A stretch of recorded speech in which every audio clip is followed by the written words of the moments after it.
Bonjour et bienvenue dans les mardis de l'immigration. Je suis contente de vous retrouver cette semaine et aujourd'hui j'avais un peu envie de parler de la façon dont il faut se présenter, notamment lorsque vous allez passer un entretien de recrutement, lorsque vous allez rencontrer un recruteur. Vous savez qu'il va y avoir les Journées Québec bientôt sur Paris, donc vous allez certainement pour certains aller à la rencontre de ces recruteurs. J'aimerais donc pouvoir échanger avec vous. Vous avez certainement dû lire qu'au Québec, on se tutoie très facilement, on se dit le tu, et que ça sort comme ça tout seul. Alors quand même, malgré tout, dans un entretien de recrutement, attention, même s'il n'y a pas cette différence hiérarchique de patron-employé, malgré tout, ce serait bien d'utiliser quand même le vouvoiement. Après, si vous voyez que la personne vous tutoie, forcément, vous passez au tutoiement également. Mais dans un premier temps, je vous conseille quand même de parler au vouvoiement, surtout si c'est sur des postes qui sont basés en général sur Montréal. À Montréal, on se vouvoie d'un point de vue du travail, sauf si on décide d'un commun accord de se tutoyer. Donc voilà, ça reste quelque chose de vraiment important. Et puis également, j'ai eu l'occasion de partir en fait sur Sherbrooke, d'ailleurs, très jolie ville. Je vous avouais que j'en avais entendu parler, je ne l'avais jamais visité. Il y a des belles choses qui sont mises en place, notamment pour l'accueil des immigrants. Ils sont d'ailleurs en recherche de personnes pour leurs entreprises là-bas, donc n'hésitez pas à aller sur le site internet de la ville. Il y a une très jolie présentation qui est faite. Et lorsque j'étais à Sherbrooke, en fait, j'ai assisté à des rencontres entre immigrants et employeurs.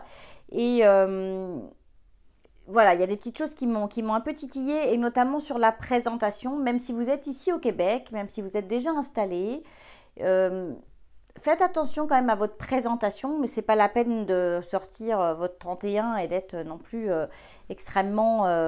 voilà, être complètement en inadéquation par rapport au poste qui est demandé. Mais par contre, j'ai vu qu'il y avait des personnes qui avaient une casquette ou qui étaient en basket. Voilà, malgré tout, ça peut être un petit côté, je pense, casual chic, un peu joli. Malgré tout, on fait attention à sa tenue, on essaye de s'exprimer correctement. On n'oublie pas d'expliquer ce que l'on a déjà fait, ce qu'on sait faire, parce qu'on a basé énormément sur ce que vous avez déjà fait, en fait, plus que sur vos diplômes. Ici, le diplôme sert à avoir une qualification et à prouver, en fait, sur certains métiers que vous avez passé les étapes diplômantes qui vont vous permettre de vous donner le droit de pouvoir travailler dans ce domaine.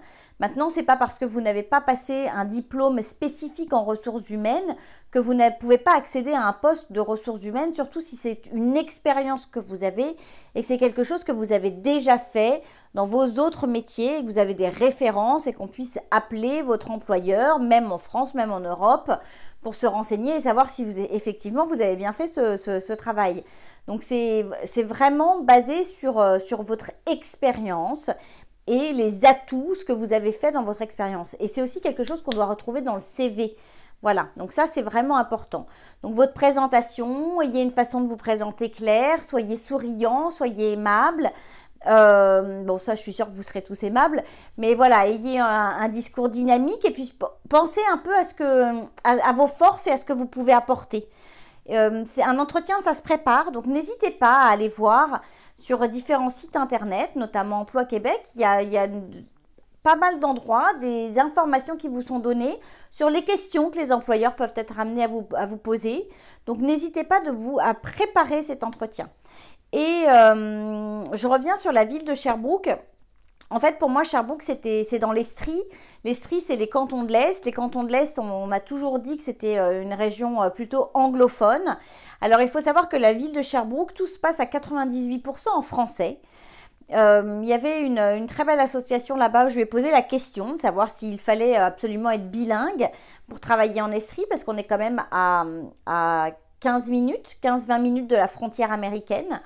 On m'a annoncé que non. Donc, je vous invite à aller voir sur notamment le site de la mairie de Sherbrooke pour voir en fait quels sont les emplois. Il y a un certain nombre d'emplois qui sont répertoriés.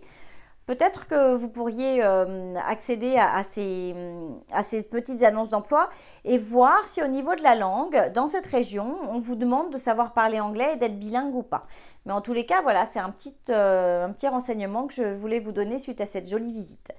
Cette semaine, on accueille Marie, qui a immigré il y a à peu près 4 ans, qui a une jolie expérience d'immigration et qui vient nous la raconter. Elle est arrivée ici avec ses 4 enfants et c'est une jolie histoire. Et puis bien sûr, on retrouve tout de suite après la pause, bien sûr, Valérie qui va venir nous parler une fois de plus des réglementations liées à l'immigration, au permis et au visa. Et en fin d'émission, on retrouve Fabrice qui est là pour nous parler de l'immobilier à Montréal. Donc, je vous souhaite une très belle émission et on se retrouve tout de suite après la pause. Conseil de pro vous est présenté par Valérie Flatt, consultante réglementée en immigration canadienne. Bonjour Valérie. Bonjour Géraldine. Alors aujourd'hui, quel est le sujet? Alors le sujet du jour, c'est visiteur, le statut de visiteur au Canada. Qu'est-ce que j'ai le droit de faire ou pas faire avec ce statut? Donc un statut visiteur, c'est un touriste. C'est un touriste qui vient donc ou avec son AVE, d'accord, ou avec son visa de visiteur. D'accord. Et un touriste, ça peut être quelqu'un qui vient passer une conférence ou... Alors le visa de touriste, on l'avait vu dans une autre capsule, hein, ça englobe pas mal de choses. D'accord. Ça va de l'étudiant de courte durée, moins de 6 mois, qui viendrait faire des études... un petit stage de langue. Ouais, stage de langue, une petite formation qui donne pas vraiment de diplôme. Ouais, c'est pas certifiant et oui, c'est pas diplômant ni certifiant, mais du coup, c'est une petite formation de moins de 6 mois. On n'a pas besoin de permis d'études. Je viens juste avec mon visa de visiteur ou mon AVE et je fais ce que je dois faire au Canada. Pareil pour les hommes d'affaires ou femmes d'affaires qui viendraient en réunion d'affaires, en conférence, qui viennent rencontrer des clients. Pour 5-10 jours, c'est ça. Ou même un mois, c'est pas très grave, mais... là, ils peuvent venir, enfin c'est sûr qu'à un moment, on va commencer à se poser des questions. Oui, ou un comédien. Mais il y a de la formation interne, parfois des sociétés, il y a des gens, ils font venir des spécialistes, quelque chose, ils ont besoin de former le personnel localement, voilà, ils peuvent venir. Oui, c'est ça, il y a un savoir assez spécifique. Voilà. Donc ces gens-là, ils peuvent venir en tant que visiteurs et faire ce qu'ils ont à faire pour une période donnée. D'accord. Voilà, bon. Mais en tant que visiteur, il y a des choses qu'on ne peut pas faire. Et c'est ce point que nous voulons insister aujourd'hui. C'est ça. Qu'est-ce qu'on n'a pas le droit de faire quand on est visiteur? Donc déjà, des études de plus de 6 mois. Ok. Ça, on peut pas. Il faut demander un permis d'études. Ok. Ou on ne peut pas travailler, faire un stage ou du bénévolat. On ne nous l'accordera pas de toute façon. Hein. On ne nous l'accordera pas. Les employeurs ou même les organisations ou associations qui auraient besoin éventuellement de bénévoles pour fonctionner vous diront mais non, on ne peut pas, vous êtes juste visiteur. C'est ça. On va le réserver parce que en fait le bénévolat ici c'est quand même assez ancré. C'est très important. C'est très important. Ça fait même partie des études au niveau du secondaire. Les étudiants doivent faire un certain nombre d'heures de bénévolat. Donc en fait, on garde un peu ces heures de bénévolat pour les Canadiens, les Québécois, les résidents permanents. Et puis en plus, c'est ancré, je veux dire, les gens, ils le font naturellement. Tout le monde donne de son temps pour faire fonctionner une association, une organisation. Dans les hôpitaux, ils ont besoin d'aide. Voilà, tout le monde donne un peu de son temps pour que la société fonctionne. Oui, c'est sûr. Donc c'est interdit. Vous, c'est très gentil de vouloir venir le faire depuis l'extérieur, mais il y a un permis, il y a une dispense C50 de mémoire qui vous permet de venir travailler pour une organisation religieuse, humanitaire. Ouais. Et mais là, c'est pareil, c'est un agent qui vous autorise à venir faire dans un endroit spécifique, dans une organisation donnée, voilà. Donner de votre temps. Non, puis même un employeur, de toute façon, ne vous recrutera pas. Frédéric en parlait la semaine dernière. Et je veux dire, vous pouvez faire des recherches. Tant que vous n'avez pas un statut vous autorisant à travailler, personne ne vous prendra. Donc c'est pareil, c'est comme le bénévolat, le stage. Oui, alors le stage, si on n'a pas un statut, fait partie de vos études, c'est partie intégrante de vos études. C'est pas tiens, je me ferais bien un petit stage. Ouais, c'est ça. Non. Le stage, il est forcément avec une convention de stage de votre école ou d'institut ou université avec un employeur au Canada. Ouais, donc ça rentre vraiment dans un cadre très précis. C'est pas je vais me faire un petit stage. Et il y a un visa pour ça. Et il y a un visa, c'est le stage coop, donc sous Expérience Internationale Canada. Et donc, vous demandez si vous avez moins de 36 ans, dans le cadre de vos études, ce petit stage pour compléter votre formation. OK. Sinon, non. Sinon, malheureusement, il va falloir trouver un employeur qui va faire toutes les démarches pour que vous obteniez votre permis de travail. Non, il y a certains organismes, comme une chambre de commerce, qui peut octroyer des stages de 4 mois pour que les gens aient une première expérience, mais auquel cas, il faut que la personne soit résidente permanente. Donc, une fois de plus, statut visiteur, ça ne marche pas. Et alors, l'autre cas de figure dont on entend beaucoup parler sur les forums, c'est les personnes qui plaquent tout. Alors là, je vends tout, hop, je prends tout le monde, femme, enfant, chien, chat, la petite souris, le hamster, et on vient s'installer au Canada. Non, alors, comme visiteur, on ne fait pas ça. Alors là, le douanier, il va le sentir, mais... Oui, il va le sentir déjà gros comme c'est ça. Gros comme le container qui vous accompagne. C'est ça. Surtout qu'il y a un container à la clé. C'est ça, évitez le container, s'il vous plaît. Ou les 18 valises. Non, parce qu'un visiteur, il est là pour une courte durée et pour une raison précise. Là, c'est ça, c'est une valise par personne. C'est visiter et pas s'installer. Voilà. Donc, si on vient dans le but de s'installer... Vendez tous vos vêtements, vendez tous vos biens. Ouais, non, on n'est pas du tout dans le même... N'apportez pas vos 50 ordinateurs et votre machine à café. Non, surtout qu'avec l'électricité ici, ça ne marchera pas. Mais surtout... Si, moi j'ai la mienne. Je te signale que j'ai apporté mon Thermomix et ma machine à café. D'accord. Mais j'étais légale. Ok. mais donc voilà quoi. Donc on ne vient que dans ce but précis. Enfin, quand on est visiteur, c'est pour visiter, pour prospecter. On peut venir prospecter. Alors effectivement, si durant votre voyage de prospection, super, vous trouvez par chance, il y a un employeur qui veut bien faire toutes les démarches pour vous. Parce que vous êtes exceptionnel et qu'il ne trouve pas votre profil. Voilà, très bien, très très bien. Vous pouvez commencer les démarches tout en étant ici. Et puis, comme on en parlait la semaine dernière, vous ferez votre tour du poteau quand vous recevrez votre lettre qui vous invite à aller retirer votre permis de travail au point d'entrée. Mais c'est risqué. Non, c'est pas risqué, c'est que c'est pas sûr de trouver un employeur. C'est pas sûr de trouver un employeur. Donc, moi, je dirais, si vraiment vous voulez venir prospecter, puis prendre le temps de découvrir le Canada, et puis vous en imbiber là, vous dites, on se fait une petite année, à la limite sabbatique, où on prend des permis d'études pour les enfants, on leur obtient le CAQ, permis d'études pour s'assurer, parce que les enfants, en tant que visiteurs, ne seront pas admis à l'école. C'est ça, ils n'ont pas le droit. C'est ça. Aucune école n'en prendra. Peut-être les privés encore, ça se négocie, mais alors dans le public, rien du tout. Donc ça va vous compter bonbon, quoi, sachez-le. Ah, ça c'est sûr. Ouais. Et puis surtout, c'est ça, ils sont sur un statut rien du tout, donc il n'y a pas d'assurance maladie. Non, il n'y a rien. Donc on se met vraiment aussi en danger par rapport à la santé, non? Oui. Donc on ne fait pas ça. On prend éventuellement pour les enfants leur CAQ, permis d'études, si on vient au Québec. Et puis vous serez en tant que visiteur, vous n'aurez le droit de rien faire. Pas le droit de travailler, il n'y a pas de permis ouvert, c'est ça. Quelques cours d'anglais. Pas de bénévolat. Pas de bénévolat. Toujours pas de stage. Et vous aurez juste le droit de prospecter. Voilà, c'est ça, chercher un travail. Un employeur éventuellement qui voudrait bien faire toutes les démarches, passer des entrevues. Sachant que l'employeur, ça lui prend 3 mois, mais c'est 3 mois longs d'enquête, coûteux, sauf si vous faites partie d'un métier, c'est ce que... Ouais, simplifié, mais c'est coûteux quand même. Mais c'est coûteux quand même, ça coûte combien pour une entreprise? 1400 au Québec. Ouais, c'est ça, $1 400.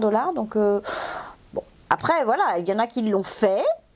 Il y en a qui le feront. Certainement. Mais en tout cas, on évite de tout plaquer dans son pays d'origine et d'arriver comme visiteur avec toute la famille pour tenter sa chance. Non, c'est ça. Je vous le conseille pas. Non, on vous conseille pas. C'est vraiment prendre beaucoup de risques pour pas beaucoup de réussite à la fin. C'est ça. Donc non. Et puis beaucoup de stress. Et beaucoup de stress. Ça fait passer par des... Moi, j'ai vu des enfants déscolarisés pendant 6 mois. Toute la famille était énervée parce que les enfants étaient à la maison depuis 6 mois. Les parents n'en pouvaient plus. C'était limite le divorce. La soupape, l'école, la soupape de décompression. Non, là, c'était juste pas possible. Donc non, on ne fait pas ça. Alors justement, on ne fait pas ça, quoi. On ne fait pas ça parce que c'est juste, vous allez vous retrouver vous n'êtes pas chez vous, pas dans votre culture, loin de la famille, loin des amis. C'est ça. On ne se met pas en plus une couche de stress supplémentaire en se disant, tiens, on va jouer l'aventure. Il y a un âge pour tout. Je dis, quand on est tout seul, on peut se permettre de jouer un petit peu à l'aventure. Quand on est en famille, on ne prend pas ce risque. Et je vous rappelle quand même que Valérie est consultante réglementée en immigration canadienne, qu'elle a passé un diplôme pour ça et qu'elle sait parfaitement de quoi elle vous parle. Non, mais c'est surtout que je parle en tant que maman. Là j'ai mère de famille. Aussi, en plus.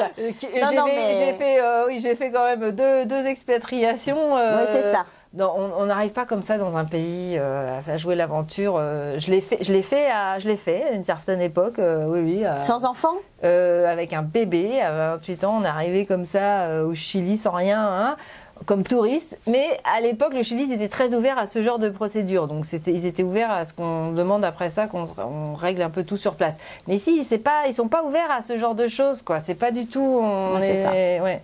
Donc, on est en Amérique du Nord. Oui. Il y a des réglementations et on les suit. Et on les suit. Donc, du coup, non, ici, on applique un peu la règle du jeu. Et puis, puis on prend le temps de s'organiser, puis de faire les choses bien. Ça prend du temps, de l'argent, ça on l'a toujours dit.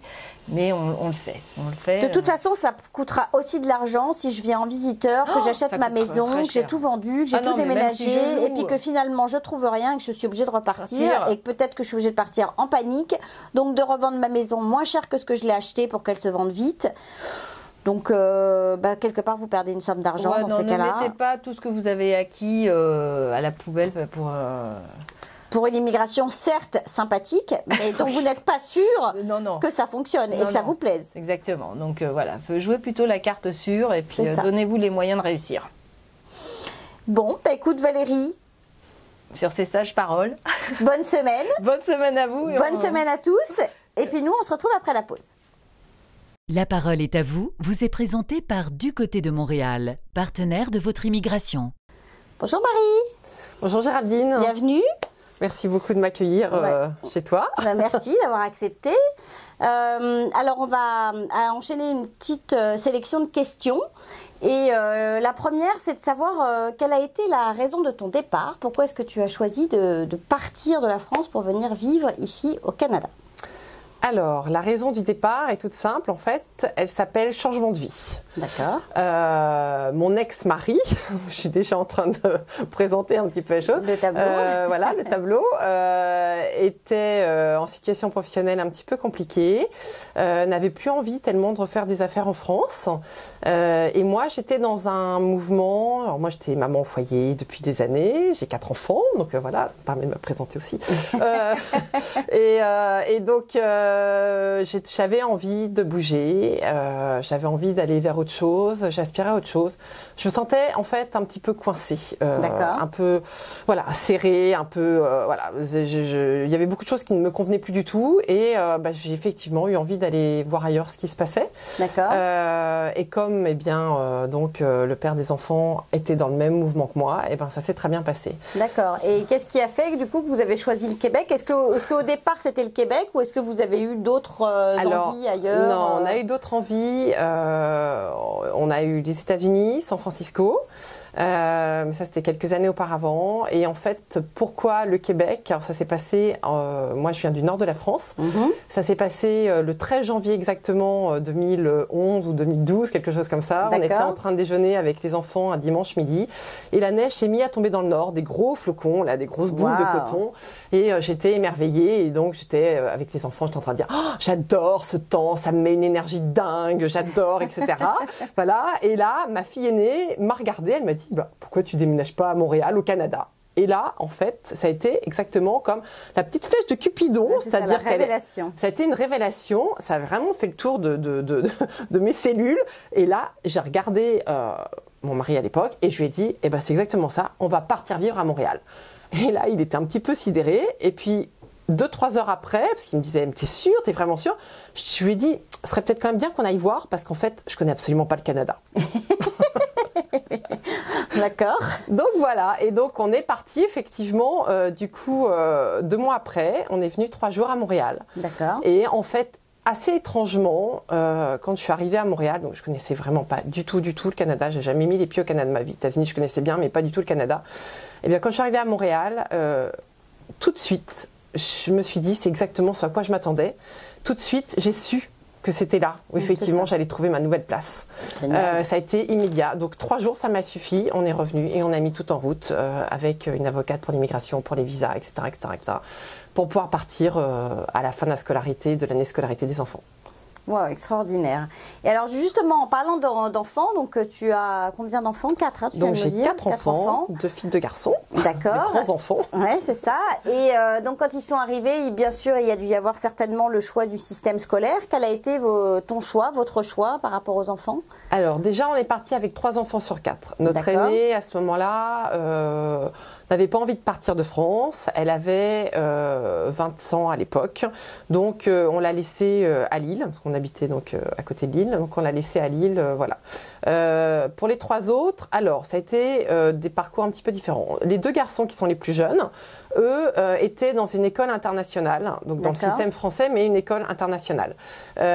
Donc on a décidé de les laisser dans le système français où finalement ils étaient bien, et donc on les a mis à Marie de France, donc une des 2 écoles françaises ici, pour qu'ils continuent le parcours jusqu'au baccalauréat du système français. D'accord. Donc voilà, donc c'est ce qui s'est passé pour les 2 garçons. En revanche, Agathe, elle venait d'avoir son baccalauréat dans un collège privé en France et parlait de faire médecine. Ce qu'il faut savoir, c'est qu'ici à Montréal, enfin au Canada, pour faire médecine, il faut avoir un dossier béton. En béton armé. C'est même pas du 19 de moyenne, c'est du 20,25 comme on est capable aujourd'hui de l'avoir. À l'université, voilà. C'est ça, c'est une sélection sur dossier. Sur dossier, voilà. Et en tant qu'étudiante étrangère, parce que c'est ce qu'elle était, alors là, ils en prennent, à l'université de Montréal, ils en prennent peut-être 3 ou 4, pas plus par an, je crois, quelque chose comme ça. Et donc, il faut vraiment des dossiers absolument extraordinaires. Chose qu'elle n'avait pas du tout. Ouais, il faut une cote R, etc. Voilà, donc du coup, il fallait qu'elle passe par un système parallèle. Donc en fait, elle a intégré un cégep, qui finalement est l'équivalent d'une première terminale. Donc, alors cégep, oui, c'est ça, si tu me permets de te couper, c'est un collège d'éducation générale et professionnelle, et effectivement qui correspond à première terminale. Voilà, qui correspond à une première terminale. Donc on peut se dire, c'est étrange, alors qu'elle a eu son baccalauréat, pourquoi elle n'est pas partie sur un autre cursus, etc. Agathe n'était pas très sûre d'elle. Le fait de se retrouver dans le cégep, qui est en fait ici considéré dans le système québécois comme une pré-université, moi je trouvais que c'était très bien. Ça allait lui donner justement ce petit côté un petit peu autonomie, indépendance dont elle avait besoin, qu'elle n'avait pas du tout. Parce que finalement, dans nos écoles privées en France, les enfants sont vraiment extrêmement protégés et couvés, d'une certaine manière. Vous allez me dire, peut-être pas dans toutes les écoles, mais en tous les cas, là où était Agathe, oui. Et du coup, voilà, je m'étais dit, c'est bien, elle va passer par ce système intermédiaire. En plus, l'avantage du cégep, c'est qu'elle est rentrée dans un programme, que si le programme ne lui plaisait pas, elle avait absolument la possibilité de pouvoir en changer. N'importe quand dans l'année? Alors, pas n'importe quand, en fin de session. En fait, il y a la session automne, la session il y a 3 sessions. Hiver, voilà, et la session été. C'est ça. Donc voilà, et donc c'est ce qui s'est passé, c'est-à-dire qu'Agathe a intégré un programme scientifique parce qu'elle partait dans l'idée de faire médecine. Elle s'est rendue compte qu'en fait, la physique, la biologie et les sciences naturelles, elle n'aimait pas du tout. Pour médecine, c'est un petit peu embêtant. Donc du coup, elle a décidé de partir en fait sur un programme beaucoup plus littéraire. Et elle a intégré ce programme. En même temps, elle a vu des conseillers d'orientation. Et puis, en fait, elle est partie en psychologie. Donc aujourd'hui, elle est en 2e année d'université, Université de Montréal en psychologie. Elle est très heureuse, très épanouie. Ces 2 ans de cégep lui ont vraiment fait du bien, lui ont permis d'acquérir vraiment ce petit manque de maturité qu'elle n'avait pas. Voilà, donc vraiment... Et toi, en tant que maman, est-ce que tu as senti vraiment des différences entre les 2 systèmes d'éducation ou est-ce que ta fille, en fait, t'en a parlé de cette approche, en fait, pour les professeurs ou du travail qu'on leur demande, les projets, la façon dont est traité l'enfant? Est-ce qu'il y a un système de hiérarchie entre le prof et l'enfant? Est-ce que ça, vous en avez parlé? Est-ce que c'est quelque chose qu'on ressent chez l'enfant ou pas du tout? C'est pas... Est-ce que ça lui a redonné confiance en elle ou pas? Oui. Après, c'était peut-être déjà une excellente élève, donc elle avait peut-être pas un problème de confiance. Non, c'était pas une excellente élève et elle n'avait pas du tout confiance en elle. Ça lui a vraiment fait du bien, ça c'est sûr. Déjà parce que au Québec, on vous prend tel que vous êtes et pas pour ce que vous paraissez. Ce qui souvent dans nos écoles en France, privées de surcroît, n'est absolument pas le cas. Si vous n'avez pas le jean, le truc, telle marque, tel machin, etc., vous êtes vite catalogué.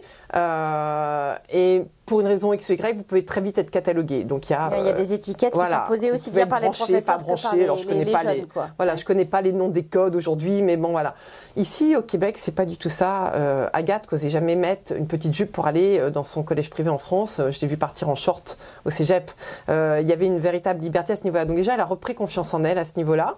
Elle a repris confiance en elle aussi au niveau de ses capacités scolaires parce que les professeurs traitent vraiment les élèves comme des adultes responsables. Ça, c'est dès le cégep. Donc cégep, c'est 16 ans. Alors peut-être pas Agathe puisqu'elle devait avoir 18 ans. Mais l'entrée au cégep, c'est entre 16 et 18. Bon, mon mari a 45 ans est rentré au cégep, donc c'est possible. Voilà. Non, mais voilà, c'est pour vous décrire un peu l'ambiance. Oui, mais en fait, Agathe me disait que même en arrivant à 18 ans, la moyenne d'âge était 18 ans. Elle ne s'est pas du tout sentie plus jeune ou ni plus âgée. Elle se sentait vraiment tout à fait à sa place. Mais Jérôme, qui a 48 ans, mon époux, se sent tout à fait à sa place au cégep.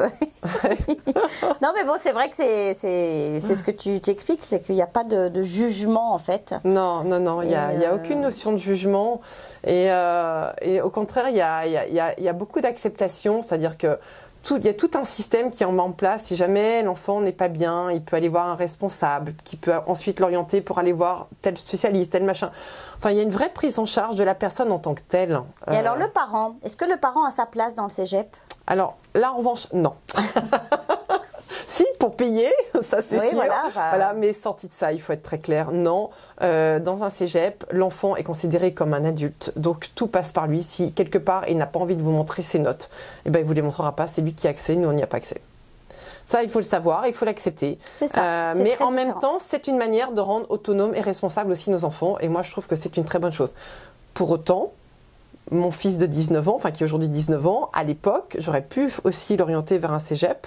Je ne l'aurais pas fait parce que justement, lui, il avait un tel manque d'autonomie et de maturité. Si je l'avais mis dans un cégep, il n'aurait pas travaillé, il se serait complètement perdu.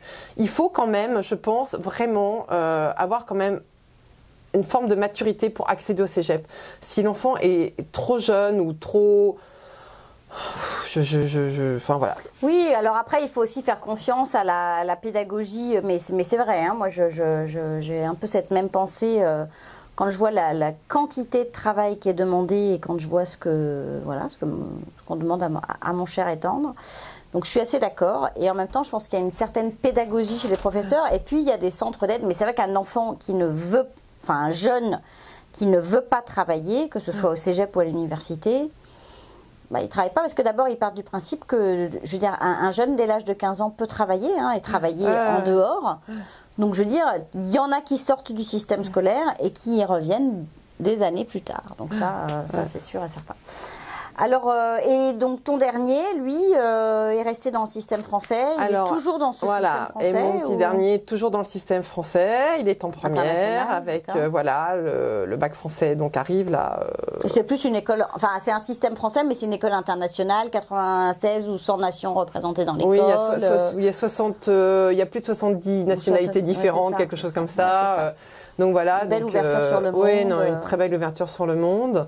En revanche, effectivement, peut-être pas beaucoup de Québécois, malheureusement. Ouais. Bon, on est quand même au Québec, donc faut quand même pas l'oublier. Ouais, c'est ça. Mais bon, non. Et puis quand même une pédagogie qui se rapproche plus, je trouve, des systèmes québécois que du système français. Même s'il y a un programme français qui le respecte, etc. Mais est-ce que pour un enfant qui a un trouble de l'apprentissage et de la dyslexie, tu recommanderais quand même cette école ou tu mettrais quand même des pincettes? Moi, dans mon expérience personnelle, parce qu'après, évidemment, on est tous avec chacun nos expériences, je vais vous dire oui, pour la simple et bonne raison que Baptiste, quand il est arrivé ici, avait un dossier scolaire absolument épouvantable venant de la France. Il a redoublé sa seconde en arrivant ici au Canada, donc dans le système français, et en fait a été détecté ici à Marie-de-France un trouble de l'attention qui n'avait jamais été détecté, où il était dit qu'il était feignant, qu'il était tête en l'air, etc., etc. Ça, c'était en France. Et ici, tout de suite, ils ont mis le doigt dessus tout de suite. Donc, on a fait faire tous les tests, etc. Effectivement, il a bien un trouble de l'attention qui, du coup, a été vraiment pris en charge et vraiment pris en compte. Et je trouve qu'il y a vraiment eu un soutien extraordinaire de la part de l'école et des professeurs. Bon, ça, c'est quand même une bonne nouvelle. Tout le monde ne dit pas ça, mais c'est une bonne nouvelle que ça puisse marcher. Expérience positive pour moi. Donc chacun son expérience. C'est pour ça qu'il faut éviter de faire des généralités. Voilà. Ça m'est arrivé d'en faire, mais donc voilà. Et alors, à toi, parce que là, donc tes enfants, a priori, ça leur a apporté un certain épanouissement. Ah oui, d'ailleurs, est-ce qu'ils sont tous épanouis? Est-ce qu'aujourd'hui, ils sont heureux de ce choix de vie que vous avez fait? Ou est-ce qu'ils vous le reprochent? Comment ça se passe? En fait, chose assez surprenante, parce qu'on est quand même parti avec 3 adolescents, même si Agathe avait 17-18 ans, on est quand même parti avec 3 adolescents. Et en fait, ils étaient contents de partir également. Moi, je pars du principe que si les parents sont heureux, sentent que leur épanouissement, d'une certaine manière, est là-bas, les enfants suivent. Donc voilà, donc c'est ce qui s'est passé. Les 3 enfants étaient contents de venir à Montréal. Et en fait, ils sont tous très contents d'être ici à Montréal. Mon aîné nous a rejoint à Montréal l'année dernière, finalement. Ouais. Donc maintenant, j'ai mes 4 enfants. Donc mère poule que je suis, j'ai mes petits poussins autour de moi, je suis ravie. Voilà, qui sont tous les 4 ici. Et les 4, finalement, sont ravis d'être ici. Ne parlent absolument plus de repartir faire des études en France, de quoi que ce soit. Ils n'ont jamais parlé d'ailleurs, de toute manière. Et même notre aîné qui, au début, avait un peu de mal, là, ça y est, eu un déclic. Et en fait, elle se rend compte à quel point tout est mis en place ici pour un épanouissement personnel dont ils avaient grandement besoin. D'accord, bah écoute, ça c'est une bonne nouvelle. Donc vous qui nous écoutez, voilà, une belle expérience. Et alors toi Marie, concrètement, est-ce que ça t'a apporté quelque chose cette immigration? Est-ce que ça t'a transformé? Est-ce que ça t'a bouleversé? Voilà, enfin qu'est-ce que ça apporte aujourd'hui à une personne comme toi, enfin voilà, parce que tu as des artistes qui se révèlent. Voilà. Alors effectivement, moi j'ai pas mon côté artistique qui s'est révélé, parce que j'en ai certainement un, mais aujourd'hui je ne le connais pas. Donc voilà. Mais en revanche, ça m'a quand même apporté effectivement un vrai changement de vie. C'était ce que j'étais venue chercher. Je ne venais pas au départ chercher ça, mais bon, j'ai divorcé. D'accord. Voilà. C'est des choses qui arrivent. Donc séparation il y a 1 an et demi, mais extrêmement bien vécu d'un côté comme de l'autre. Donc je pense que quelque part c'était ancré déjà que le fait de venir ici, voilà, ça allait se passer, même si on n'est pas parti pour ça, c'était pas conscientisé. Non, du mais tout. peut-être que le problème était déjà là et que l'immigration ne l'a pas changé finalement. Non, au contraire, je pense que l'immigration l'a plutôt autorisée. Voilà. Ouais, c'est ça, des choses qu'on se permettrait peut-être pas forcément voilà. Dans un carcan, une éducation. Bon, enfin. Et écoute, moi, ce que ça m'a apporté, du coup, c'est une liberté de vie, véritablement, dont j'avais vraiment besoin. Une autonomie, une indépendance, alors évidemment liée au divorce, mais voilà. En fait, dans ce pays qu'est le Québec, enfin, qui est le Canada, qui est Québec, et qui est assez matriarcal, du coup, moi, je trouve ma vraie place en tant que femme. Donc j'aime assez ça évidemment, mais bon, c'est quelque chose qui est vraiment très personnel. Après avoir été maman au foyer pendant des années, ça y est, je prends des formations, je fais des formations en France, mais je commence à me mettre à travailler. Enfin voilà, je suis en train de mettre en place plein de choses que j'aime, qui m'ont toujours plu, mais maintenant où j'ai un véritable but, qui est qu'effectivement, maintenant je vis pour moi. Donc voilà, j'ai cette notion de vie pour moi qui est devenue importante et qui est là. Sortir des jugements aussi, du regard de l'autre, est-ce que ça fait partie de quelque chose qu'on quitte en arrivant ici ou Alors c'est quelque chose que moi j'ai quitté. Après, je pense que c'est très propre à chaque parcours de vie en France. Dans l'univers dans lequel j'étais, oui, les regards, les jugements, les réflexions, on appartenait à une... J'appartenais à une forme de caste et on n'en sort pas. Donc voilà, alors on peut en sortir très certainement. En tous les cas, moi, en restant en France, je pense que je n'aurais pas eu le courage ou la force de le faire. Alors qu'ici, vraiment, j'ai le sentiment que tout est permis, tout est facile d'une certaine manière. Alors non, tout n'est pas si facile que ça, attention. C'est pas ce que je suis en train de dire. Mais oui, il y a des étapes et des difficultés à affronter, mais en tous les cas, il y a un côté très positif et où on accompagne et on ne va pas dire que c'est pas possible et qu'on ne peut pas le faire en fait. Voilà. On va laisser l'autre faire ses choix. Oui.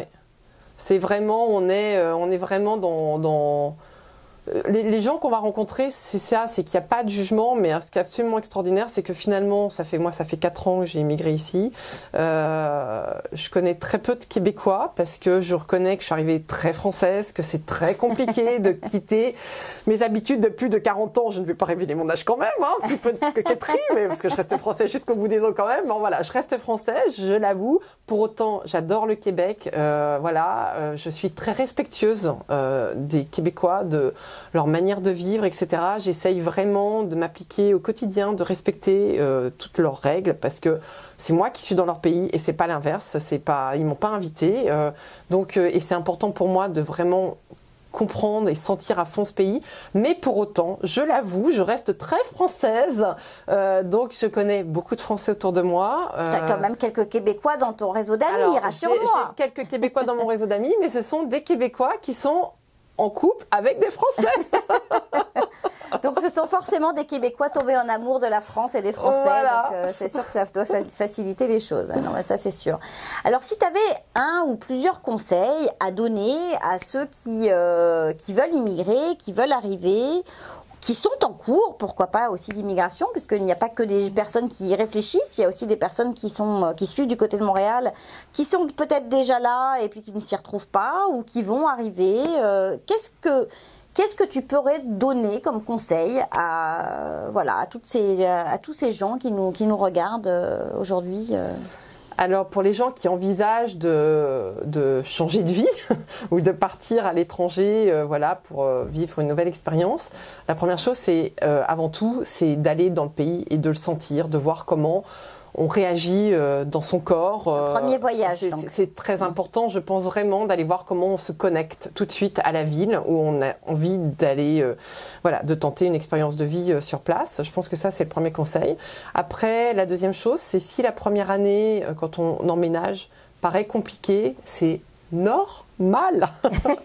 C'est juste normal, il ne faut pas se dire oh, ça y est, c'est moi qui ne vais pas, je déprime, etc. Non, la première année, en fait, on est un peu excité. La deuxième année, on peut. Oui, mais même dans la première année, il n'y a rien à faire. On part, même si on est heureux de le faire, même si c'est une vraie décision familiale de changer de vie, de partir sur autre chose, de tenter.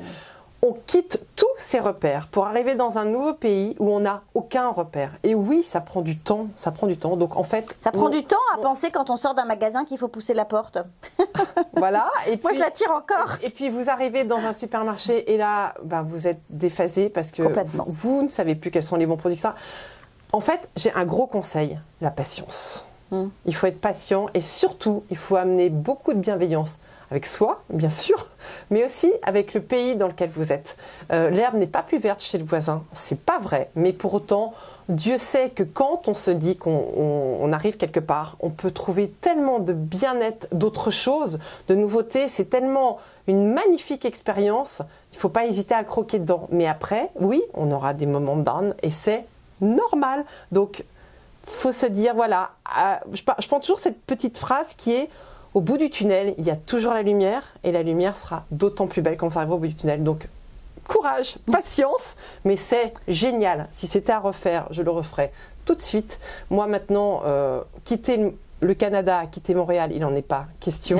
Moi, je suis super malgré bien ici. La neige et 6 mois d'hiver. Mais j'adore, je continue à adorer. Je suis venue ici parce que j'adorais la neige. Alors, évidemment, je continue à adorer. Voilà, c'est ça. Donc, il faut aimer les sports d'hiver, avoir de la patience et de la résilience. Et puis être à l'écoute du pays, tu es d'accord avec ça? Et être à l'écoute du pays et ne jamais oublier qu'on n'est pas chez soi. Donc être très respectueux vis-à-vis des gens qui sont dans leur pays et des règles qui sont là. Vous êtes dans un nouveau pays, l'adaptation c'est primordial. Si vous êtes quelqu'un qui ne savait pas vous adapter, alors dans ces cas-là, ne déménagez pas. Ouais, c'est ça. Si vous ne savez pas vous adapter, si vous ne trouvez pas, si vous n'y arrivez pas... Restez chez vous, mais c'est une expérience, c'est une aventure extraordinaire. Et c'est pas la France. Et ce n'est non, on est en Amérique du Nord. Attention.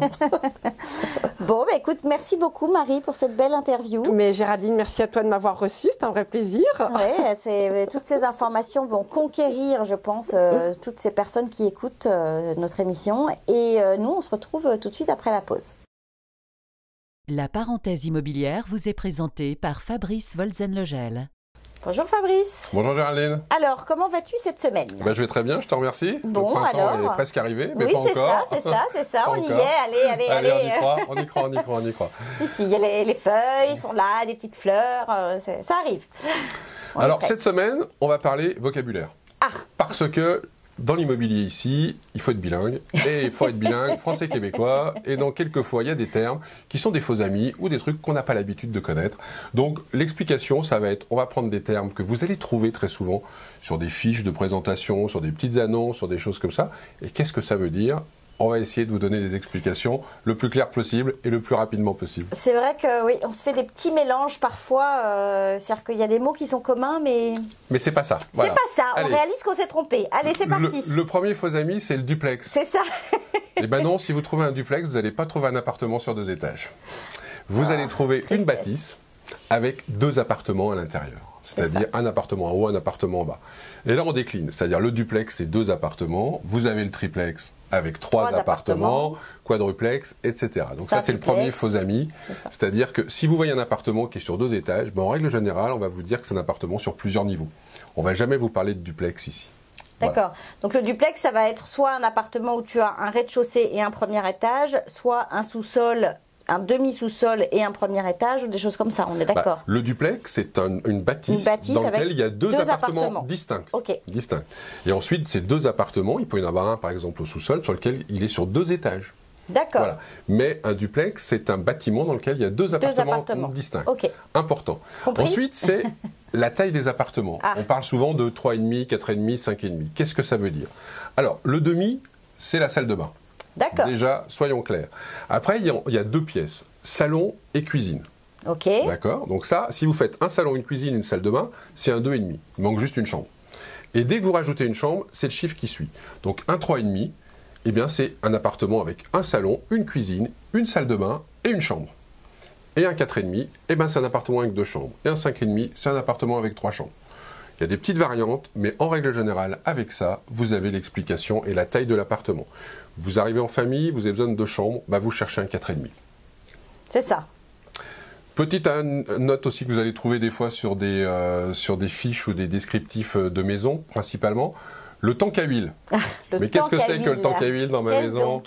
Eh bien, alors le tank à huile, c'est le réservoir à mazout. C'est-à-dire, pour le chauffage, vous avez le tank et le réservoir, et l'huile, ici, c'est le mazout, ce qu'on connaît en France, donc pour faire le chauffage, pour faire le chauffage. Autre mention que vous avez souvent, c'est la notion de 5 électros. C'est quoi ces 5 électros? Vous louez, on vous dit il y a les 5 électros. Ben, les 5 électros, en règle générale, c'est le frigidaire, la cuisinière, le lave-vaisselle, la laveuse et la sécheuse. Lave-linge, sèche-linge. Lave-linge, sèche-linge, voilà, c'est ça. Là aussi, il faut être bilingue. Ah, j'ai de mauvaises habitudes. Donc, avec ça, vous avez en règle générale le full package pour pouvoir vous installer et faire tout ce que vous avez à faire. Vous allez voir aussi souvent marqué « inclut les fixtures ». Qu'est-ce qu'on appelle les fixtures? Alors, les fixtures, dans la définition, c'est tout ce qui est fixé au mur, tout ce qui est fixé dans la maison. Des étagères qui sont fixées, vissées, normalement font partie du bien que vous allez acheter ou de la location que vous allez avoir. Mais très souvent, au jour d'aujourd'hui, on utilise ça pour parler des luminaires. C'est-à-dire principalement, quand on dit qu'il y a les fixtures qui sont incluses, c'est que les luminaires sont inclus et restent dans la location ou dans la maison que vous allez acheter. Vous ne pourrez pas repartir avec. Voilà, ils ne seront pas à vous, vous louez, ils sont là et vous les laisserez quand vous partirez. Il y a aussi la notion de pied carré, mètre carré. Parce qu'on est malgré tout dans un pays qui est anglo-saxon et quelque part, les surfaces sont très souvent données en pied carré. Je ne vais pas vous faire un cours de mathématiques parce que ce n'est pas le propos, puis en plus je ne suis pas du tout doué, mais une méthode tout simple, c'est que vous divisez par 10. Quand vous voyez 1000 pieds carrés, ça vous fait 100 mètres, un petit peu moins de 100 mètres carrés. C'est 98, mais... mais ça vous donne une idée. 100 mètres carrés, ça va. Ça vous donne une idée, en tout cas, de la taille, avant de creuser un peu plus et puis d'aller un petit peu plus loin. Alors après, on va vous dire, waouh, j'ai trouvé un super appartement au premier étage. Attention, le premier étage, c'est le rez-de-chaussée. Eh oui. Le deuxième étage est notre premier étage. C'est ça. Donc si vous trouvez un premier étage, vous êtes au niveau de la rue, vous profitez du jardin, mais aussi de la rue de l'autre côté. Il faut le savoir, d'accord? Aussi, une note que vous allez avoir régulièrement sur les fiches, c'est 3 plus une chambre. Qu'est-ce que ça veut dire ça? J'ai 3 chambres ou 4 chambres? Eh bien, en règle générale, vous avez 3 chambres dans l'étage principal et une chambre au sous-sol. Et c'est ça, en bas. Voilà, en règle générale, c'est ça. Le plus simple vous indique pour les chambres que c'est au sous-sol. Quelquefois, ça peut vous indiquer dans certains endroits que c'est... Une petite pièce derrière la chambre, non? Non, que c'est une pièce qui n'a pas de fenêtre, qu'on pourrait considérer comme une chambre, mais qui n'a pas de fenêtre. Ça, notamment, c'est vrai sur certains appartements du plateau ou du centre de l'île.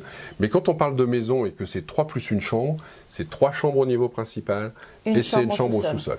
Qui sont souvent des sous-sols à demi éclairés. Oui, voire, ça peut arriver que vous ayez la chance d'avoir une fenêtre pleine. Mais tout à fait. Mais en général, on vit dans les sous-sols. Hein, on vit beaucoup dans les sous-sols. Et d'ailleurs, ça fait penser aussi que vous pouvez aussi avoir la mention très souvent de basement ou de bachelor en location. Ce sont ce qu'on appelle des souplex, en fin de compte, donc des appartements qui sont au sous-sol. Ils peuvent être des appartements très coquets, etc., mais qui ont juste un problème de luminosité. Donc il faut juste accepter l'idée de vivre dans quelque chose avec un peu moins de lumière. Un peu moins de lumière. Vous avez aussi très souvent la mention de une plus une salle de bain. Qu'est-ce que ça veut dire aussi? Est-ce que j'ai 2 salles de bain ou pas? Alors là, non, vous n'avez pas 2 salles de bain. Vous avez une salle de bain complète, c'est-à-dire avec lavabo, douche ou baignoire, et vous avez une salle d'eau et toilette. Et puis vous avez une salle d'eau, donc des toilettes indépendantes. Avec un petit lave-main parfois. Avec un petit lave-main et de temps en temps.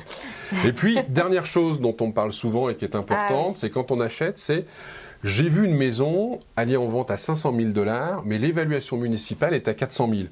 Est-ce qu'on n'est pas en train de m'arnaquer ou quelque chose comme ça? Eh bien non, on n'est pas en train de vous arnaquer. L'évaluation municipale, c'est le montant à laquelle votre maison est estimée à des fins de taxation par la mairie. Ça ne reflète pas ou ça reflète de façon très lointaine. On pourra en discuter lors d'une prochaine capsule sur ça, mais ça reflète de façon très lointaine la valeur du marché. Donc non, s'il y a une différence entre l'évaluation municipale et le prix de votre maison, ça peut être tout à fait normal. Ça peut être tout à fait normal. Pas de panique. Soyez rassurés. Alors, aujourd'hui, on a eu une question. Je vous rappelle que vous pouvez vous poser vos questions sur notre email. La parenthèse immobilière à commercial@gmail.com. Voilà, n'hésitez pas. On va vous le réécrire. On va vous le réécrire, mais n'hésitez pas, ça nous fait super plaisir. Et on remercie Catherine de nous avoir posé une question sur l'assurance. Elle nous posait la question de savoir, je suis en France, j'ai trouvé l'appartement, je dois m'assurer, comment est-ce que je fais et est-ce que j'ai intérêt à cumuler cette assurance avec par exemple une assurance voiture ou autre. Trouver une assurance, tu le sais, c'est relativement facile parce que sur Internet, vous avez plein de sociétés qui vous proposent une assurance habitation. L'assurance que vous aurez, vous, en termes de locataire, par exemple, c'est une assurance où vous assurez vos biens propres et puis votre responsabilité civile. Vous pouvez magasiner sur Internet sans aucun problème, vous allez voir plein de choses. Oui, il peut y avoir un intérêt à aller auprès de la banque que vous avez choisie, parce qu'elle va vous proposer un package avec votre compte en banque et tout ce qui va avec, l'assurance habitation, très souvent l'assurance voiture, une assurance, et vous allez avoir des discounts sur toutes ces choses-là. Ma recommandation, c'est quand même de comparer, de toujours aller voir un peu partout, et puis de comparer le meilleur prix pour vous. Mais en tout cas, c'est très simple, et cette assurance, notamment en cas de location, va vous être demandée avant la remise des clés. Il faut vraiment penser à le faire avant la remise des clés parce que le propriétaire veut s'assurer que la bâtisse est assurée, que vos biens sont assurés, que votre responsabilité est assurée avant que vous preniez possession du bien. Il faut quand même savoir que ça crame très vite ici.